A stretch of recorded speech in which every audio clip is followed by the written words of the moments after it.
To the normal eye, Hellraiser's just another good classic horror film.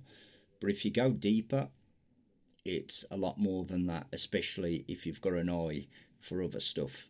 And in Clive Barker's own words, the creator of this masterpiece, Hellraiser, the Cenobites and Pinhead himself was inspired by S&M clubs and the very culture of BDSM. It's all over the film. The whole aspect of pleasure and pain is there right in front of your eyes. And for me, there's not an horror film out there that explores the taboos of horror and BDSM, blood, gore. And not just that, if you look at Frank and Julia, it's not just a BDSM relationship with them two, you know, the one being submissive and being the master. For me, it also shows the obsession with killers and how they can even take it to new heights. Richard Ramirez, Ted Bundy, and something that people like to call, and it's a real term by the way, and it's still out there today, serial killer groupies. It's a real thing, where I remember on one talk show that I watched on YouTube a while back, it was Richard Ramirez, and Richard Ramirez was sending letters out to these women. They were sending him letters, and there was actually on a talk show, and nearly burst into a fight over who was going to marry Richard Ramirez, and you know, in their heads, who was going to be with him. It's a real thing. You don't believe me? Look it up. For me, the Julia and Frank relationship sort of hits on that of how, you know, like, yes, Frank come back from the dead through the box, opening the box, and obviously the Cenobites and Hellraiser rip him apart, right? Spoiler alert, sorry.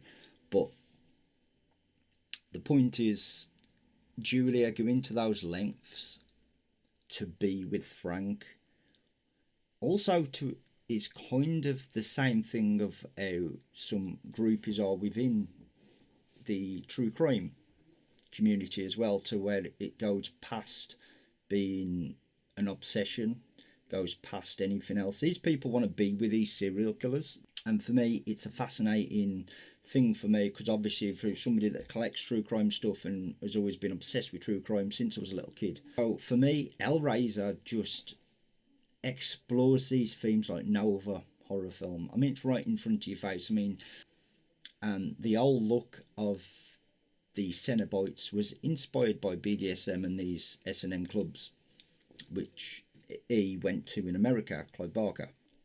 You know, the themes that was used back then in the 80s, you know, are still taboo today in 2025. Like, people still find horror films taboo to a degree. You're always going to find somebody that's offended by them.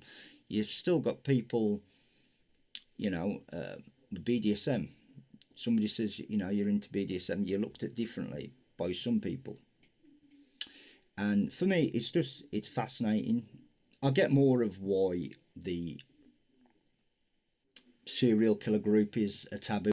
For me, it's still a science of, I always go on about this in my videos when I make stuff like this, and I don't know why, but it always comes back to me and it fascinates me of people want to know why, but yet people don't have the answers. It's like me. I remember being very young, right? And I think it was a Charles Manson documentary, one of the first documentaries I watched of a killer. And I remember sitting there at quite a young age thinking, you know, why am I obsessed with this? Like, why am I so intrigued with true crime and serial killers? And I could never come up with the answer. And same with the music I was listening to. I remember being young and people saying to me, Matt, why do you like, you know, like Marilyn Manson? Why are, you know, you into all the themes of it and the loud music? I remember sitting there at a young age thinking, you know, why am I interested in this? What is it that attracts me to this type of stuff? And even at a young age then, I still couldn't answer it. And then it just alerted me then that I think you don't choose what you like. You choose whether you watch or listen to it. You choose what you do, but you don't actually choose what you're into. I think it's just it's like I've explained this before, it's like a pull with me. It's just I enjoy it. I've got no explanation for it, because people still ask me to this day, why are you into this, why are you into that? as I explored on the last video, get asked why you're into it, or people want to ask questions, and I'll answer questions if they're respectful. But for me, there's not an horror film out there that's done it quite like Hellraiser, with all its taboos. Like, they explored BDSM very well in this film. The pleasure, the pain, the relationship between its dom, submissive, and now also, in my opinion, in the relationship in the relationship in Hellraiser, it doesn't just explore the relationship of BDSM, again, the submissive, the master. It also explored of one's fascination with a killer, because Frank's a killer, but yet Julie was still willing to do anything it took to make him happy. And that also explores, again, the theme within true crime and serial killer groupies, because these women want to not just are fascinated with the killer, they want to be with the killer. Hellraiser also explored that on a smaller scale than the BDSM and the torture and the gore and the blood, and obviously the horror elements. Obviously it's a horror classic, but is there a horror film out there that's explored it better? I don't think there is. And if there is, it's obviously inspired by Hellraiser. There's nothing like it before that explored all these themes within one film. And that's why Hellraiser's always inspired me. When people say Hellraiser's one of the greatest films ever made, I agree. But it's not just that, man. I see Hellraiser as the ultimate BDSM horror film, just taking things to the next step. But if you look at the world of BDSM, it's not far off what some people have done and willing to go beyond pleasure and pain. Trust me, I've seen it to some degree, like some of the elements that people go to. And for me now, it's just through watching horror films and true crime and, you know, the BDSM culture.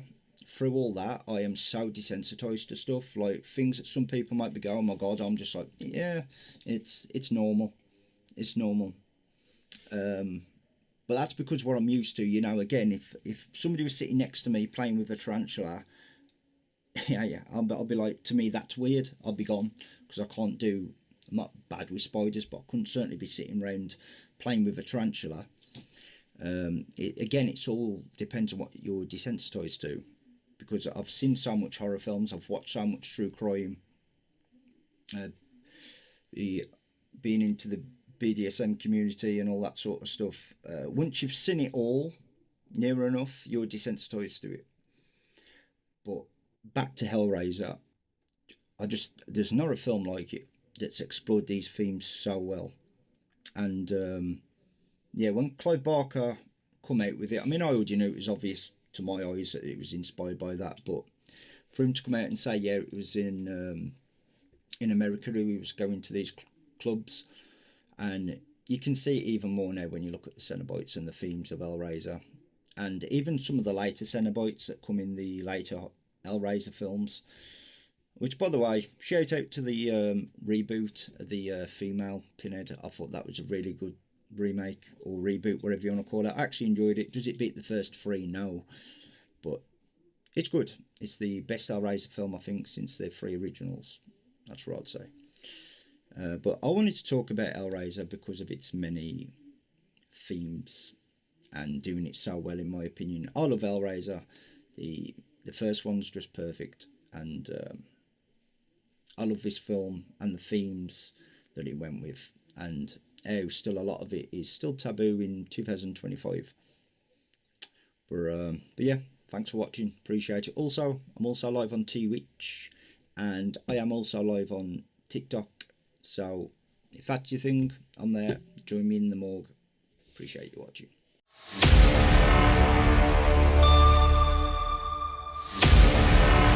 Join me in the morgue.